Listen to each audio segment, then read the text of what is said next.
bem-vindos e bem-vindas ao Portal Fintechs Brasil. Esse é nosso canal no YouTube. Meu nome é Lea, eu sou jornalista e editora-chefe do portal. Hoje eu estou aqui com Boanerges Ramos Freire, que é o presidente da Boanerges e Companhia, consultoria sobre varejo. Ele já tem essa empresa, já está nesse negócio há quase 20 anos, e ele vai contar um pouco para a gente sobre o seu ponto de vista de como é que está hoje, como é que são as novas tendências aí do varejo, vai falar de PIX e fintechs e open banking. Então, muito obrigada, Boanerges, por ter aceito meu convite. Por favor, conta o que você está vendo aí sobre tendências do varejo nesse momento de tantas mudanças aí no setor financeiro brasileiro.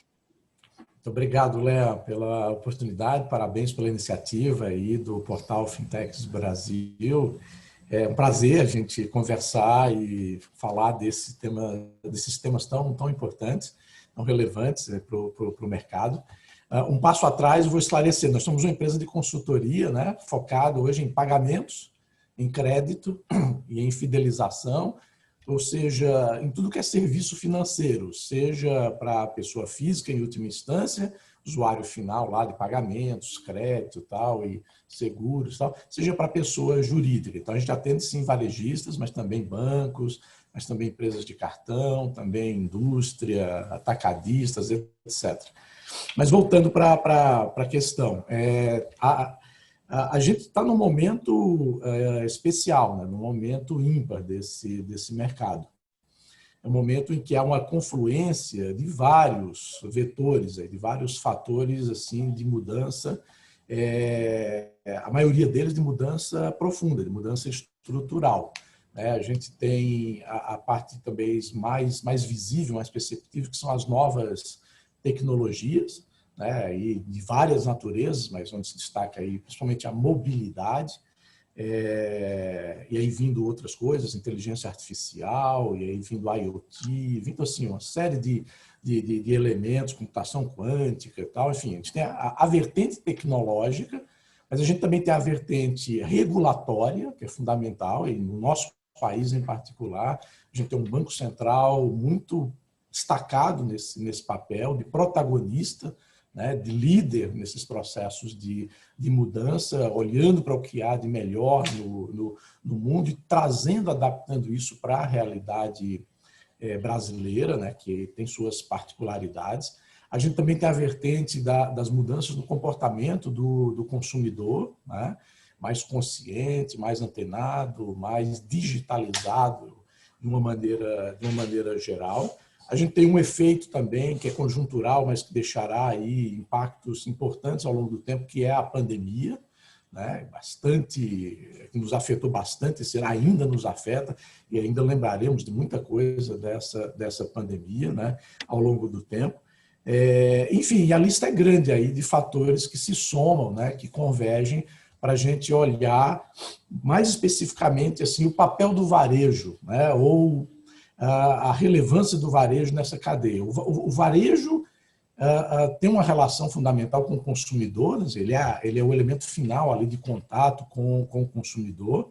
O varejo comercial, enfim, de bens físicos ou mesmo de serviços, né, de intangíveis, etc., tirando o aspecto de serviço financeiro, é quem está mais intensamente presente na vida das pessoas, ou seja, no abastecimento diário de alimentos, de produtos de consumo necessário para o dia a dia, em transporte, em farmácia, né? Quer dizer, em uma série de elementos que constituem a vida diária das pessoas, em necessidades, ou seja, recorrentes, e em outros aspectos de produtos de uso mais estrutural, semiduráveis ou duráveis. Mas, enfim, é uma proximidade muito positiva. É uma relação com o consumidor, de uma maneira geral, com alguém que responde a necessidades básicas, estruturais das pessoas e que trata esse consumidor de uma maneira muito próxima, muito presente, né? E muito adaptada à natureza, a características dessas pessoas. Portanto, uma relação mais quente, uma relação mais de integração, uma relação onde o consumidor se sente à vontade dentro das suas características. ser uma pessoa de mais alta renda, tem os provedores, os varejistas que o atendem adequadamente. Se ele é lá da base da pirâmide de baixa renda, também ele tem varejistas que o atendem adequadamente dentro das suas características, em termos do jeito, da linguagem, do tipo de produto, do serviço, do preço, do jeito de vender, do jeito de receber. Então, o varejista tem um papel, ou tem uma oportunidade, na realidade, potencial, e tem um papel mais relevante ainda, mais presente ainda na vida das pessoas, no que se refere, por exemplo, a serviços financeiros. Claro que ele já necessariamente oferece maneiras de pagar, né, e dele receber, ou seja, meios de pagamento. Claro que é indispensável ele também já juntar ao pagamento instrumentos de crédito, né, pagar parcelado, enfim, para facilitar a venda e para estimular o consumidor, para elevar o consumo.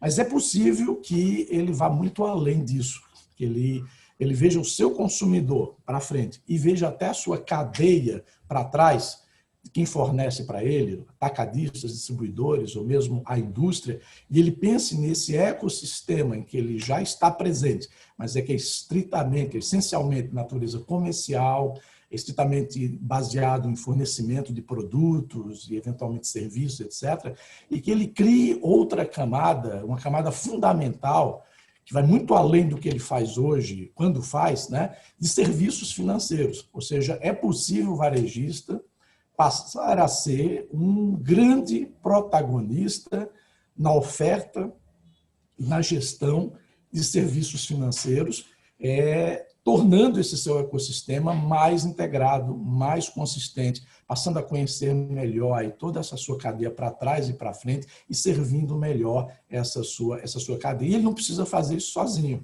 Ele pode fazer isso exatamente em aliança, em parcerias com especialistas. Instituições financeiras, sim, mas também instituições de pagamento, mas também fintechs, mas também empresas de tecnologia, empresas de serviços. A gente tem hoje muito mais flexibilidade, possibilidade de fazer essas integrações. E tem, por exemplo, a regulação com o Open Banking em particular, permitindo com que essa integração seja feita de uma maneira muito fluida, muito fácil, e a gente vai perceber isso na prática aí ao longo dos próximos meses, do ano que vem e dos anos futuros. Essa abertura toda que o Open Bank está proporcionando, permitindo, para as fintechs tem uma vantagem de que elas não precisam correr atrás de clientes, né? Se elas, ao se aliarem a um grande varejista que já tem aí uma carteira de clientes, as fintechs pulam esse pedaço, que é um dos mais difíceis, né, de aquisição de cliente. Então, para as fintechs, eu estou percebendo que elas também estão vendo isso com uma grande oportunidade de crescimento, né? E ser parceira das empresas de varejo, né? Tanto que está começando a surgir um termo aí de fintechização do varejo, né? Esse termo expressa bem, acho que essa grande tendência, né? Fintech, como expressão, como termo, ele expressa o uso intensivo, avançado, integrado, tal, de tecnologias no mundo de serviços financeiros, né? Isso, evidentemente, pode ser desenvolvido por empresas que começam pelo campo da tecnologia ou começam pelo campo do serviço financeiro, mas integra essas duas coisas e procura atender a necessidades específicas de mercado, a nichos, a segmentos mal atendidos ou não devidamente atendidos, procura trazer inovação, procura trazer um outro mindset, outra maneira de se fazer negócio. E essa mesma abordagem que vale aí para uma empresa nascente, para uma startup, etc., vale também para o próprio varejo, né? Para o próprio varejista, que pode fazer isso a partir dos zeros, dentro do seu negócio, separado do seu negócio, de alguma maneira, para garantir que haja foco nisso e haja essa criação de uma cultura nova e uma cultura focada nisso, ou pode ser feito em alianças, em parcerias com as próprias fintechs já existentes, né, que já trazem todo esse know-how, essa competência, essa capacidade aí de gerar valor. Mas, enfim, é verdade, a fintechização do varejo é uma vertente importante aqui, de mudança, de tendência, e que está vindo aí para ficar. mas ela depende muito do varejista tomar consciência desse seu potencial e da importância, da relevância de serviços financeiros dentro do seu negócio, como algo integrado, não só um adendo, não só um anexo, ou só um mal necessário, que é pior ainda, nem também como algo que é terceirizado, é entregue na mão de outro expert. Dá para trazer para dentro de casa, e alguns já têm feito isso assim, integralmente dentro de casa, é um outro extremo, né? Se transformam muitas vezes num banco, numa financeira, enfim, no provedor de serviços financeiros pleno, mas o que faz mais sentido, em geral, é uma integração dessas competências, né? Quer dizer, o varejista, com toda a sua competência de rede de distribuição, de relacionamento, de atração de clientes, geração de leads, etc., se juntar com experts que tragam as competências de gestão de riscos, gestão de produtos, tecnologias, enfim, abordagens inovadoras, aí que se casem e que essa camada de serviços financeiros se integre ao negócio de base, o negócio original de servir o cliente com produtos e serviços do varejo.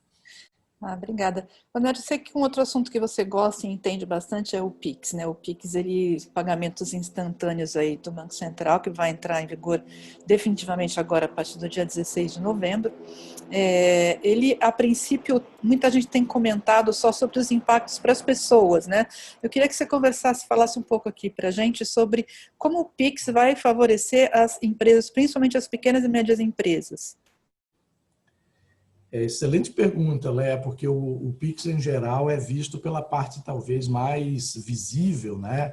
Mais charmosa, assim, mais aparente, que é o uso pelo consumidor final, né? É a substituição de outros meios de pagamento, ou pelo menos a opção de ter mais um meio de pagamento, substituição talvez de coisas que sejam mais caras, como uma TED, um DOC, pagar um boleto, eventualmente, o próprio cartão de débito para o consumidor final. Mas quando você pensa nas oportunidades de redução de custo, de mais eficiência, de trazer esse mundo de pagamentos para um outro patamar, o mundo de serviços, o mundo de pagamentos e recebimentos entre pessoas jurídicas, ou seja, toda a cadeia aqui, B2B, é muito maior em valor, primeiro, assim, a gente até levantou isso em relação ao ano passado, o mundo de pagamentos de pessoa física, do consumidor final, está na casa de uns 4,3 trilhões de reais, enquanto que o mundo de pagamentos de empresas, né, seja para pessoas também, pagamento a funcionários, pagamento eventualmente para fornecedores, pessoa física, pagamento para outras empresas, pagamento para o governo, né, a forma de impostos, é de quase 11 trilhões de reais, ou seja, 2,5 vezes, mais 2,5 vezes o volume. Então, em volume é muito maior, e em evolução está muito mais atrasado, assim, está pelo menos uns 10 anos defasado, atrás do mundo de pagamentos de pessoa física. E o Pix, portanto, pode ser um fator aí, indutor de um salto de qualidade, de melhoria aí dos processos de pagamento das empresas. Imagina onde é que o cheque, por exemplo, ainda sobrevive. É nesse mundo. No uso de pessoa física, ele é quase zero, mas nos pagamentos entre empresas ainda é muito forte. Boleto ainda é muito forte entre as empresas. TED, DOC, a gente está falando, aí o próprio dinheiro vivo, ainda está muito presente nesse mundo, e isso pode ser atualizado, melhorado profundamente com processos muito mais digitais, de conciliação automática, de redução de custo enorme, muito maior, inclusive, do que no mundo de pessoa física. Então, assim, até em termos de negócio para as empresas que oferecem serviços, bancos, fintechs, empresas de tecnologia que oferecem serviços para o mercado, há mais oportunidade de geração de negócios no mundo pessoa jurídica, pagamentos pessoa jurídica, do que do próprio mundo de pessoa física, né? E mesmo nos dois, aí indo um passo além, olhando pagamentos como um todo, pagamentos já foi base para negócios muito grandes no país, já teve grandes empresas de credenciamento de um lado, de emissão de cartões ou de serviços do outro lado, grandes bancos atuando nisso, grandes empresas de tecnologia, mas, enfim, de uma maneira geral, a nossa percepção é que pagamento vai se tornar cada vez menos um meio, menos um fim em si mesmo, menos um negócio, né? E cada vez mais o que o próprio nome dele diz, por outra razão, que é um meio.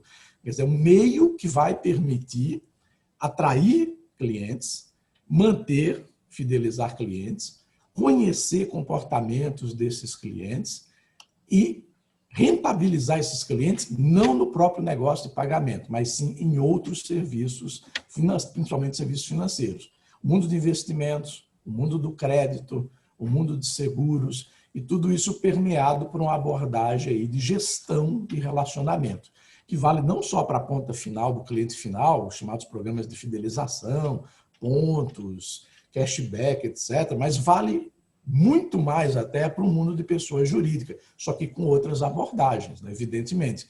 Não é o mesmo enfoque. É outra maneira de conhecer, reconhecer, recompensar a fidelização desses clientes. Então, é esse tipo de processo que a gente está enxergando aqui e, portanto, quem continuar no mundo em si de pagamentos, de alguma maneira, tem que pensar em grandes volumes, tem que pensar em muita eficiência, tem que pensar em custo baixo e margens muito apertadas, ou então empatar, ou até ficar negativo para compensar isso em outros serviços financeiros. Ou seja, uma mudança estrutural, uma mudança aqui enorme do que a gente conheceu desse mundo de pagamentos até agora. Boanerges, vocês acabaram de fazer 19 anos de vida aí, a Boanerges e Companhia, e também então, né, promoveram aí uma mudança, uma transformação na empresa, né? Eu queria que você falasse um pouco disso e também da sua carreira até antes de criar a Boanerges, como é que foi a sua trajetória? Por favor. Maravilha. Falando dessa minha história de vida e profissional rapidamente, eu tenho 56 anos de vida. Nasci lá no interior de Pernambuco, numa cidade chamada Arco Verde, cidade do Cardeal Arco Verde, que é nome de rua, aqui em São Paulo. Eu sou do sertão, né? Eu sou VIP, vim do interior de Pernambuco, e estou aqui há 40 anos, desde 1980. Aqui é que eu fiz a minha vida profissional, a maior parte da minha vida está aqui, mas as minhas raízes, evidentemente, estão lá.